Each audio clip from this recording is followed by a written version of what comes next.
ধন্যবাদ আমাদের slogan master Arif ভাইকে। আমি এ পর্যায়ে আপনাদের সামনে বক্তব্য নেওয়ার জন্য আহ্বান করব সুদূর নারায়ণগঞ্জ থেকে আসা আমাদের মামুন ওয়াসিফ ভাই। তিনি তার জীবনের যে সংগ্রামের যে গল্প, সেই গল্প তিনি আজকে আমাদের মাঝে উপস্থাপন করবেন। আসসালামু আলাইকুম। আমার সহকর্মী যুবরা, আমি আসলে অল্প সংক্ষিপ্তভাবে বলবো, আমরা যারা রাষ্ট্র পরিচালনা করি, এই বাংলাদেশকে বিশ্ব দরবারে তুলে ধরতে চাই, তখন আমাদের মনে রাখতে হবে যে আমাদের ঘরের ভিতরে যে সমস্যা আছে, সেই সমস্যা রেখে আমরা বিশ্বর দরবারে কিভাবে পরিচয় দিই যে আমরা স্বাধীন। স্বাধীনতার অর্থটা এখানে সম্পূর্ণ নিরর্থক হয়ে যায়। একটা পরিবারে একাধিক সন্তান থাকলে সবাইকে একই দৃষ্টিতে দেখতে হয়, কিন্তু 35 পার হয়ে যাওয়ার পরে যদি আমাদের মেধা শূন্য হয়ে যায়, তাহলে পুরো জাতি মেধা শূন্য হয়ে গেছে।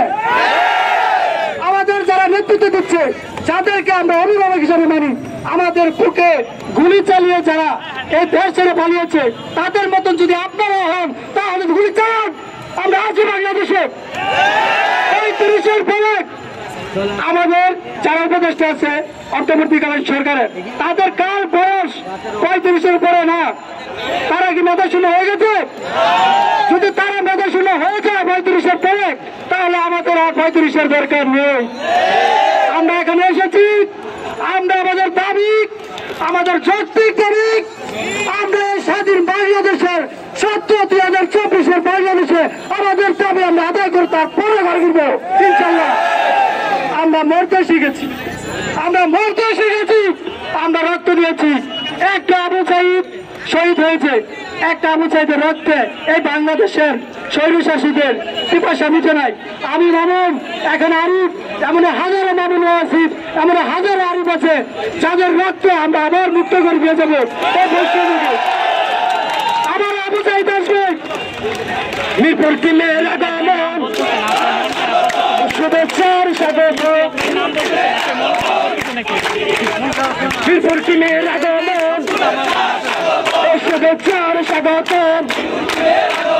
মিরপুর কি মেয়েরা দামন, শুভেচ্ছার স্বাগত।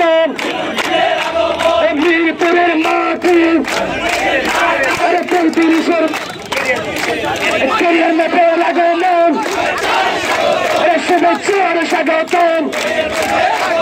ক্যারিয়ার ম্যাপে আগমন, শুভেচ্ছার স্বাগত। ক্যারিয়ার ম্যাপের আগমন, ক্যারিয়ার ম্যাপের আগমন, শুভেচ্ছার স্বাগত।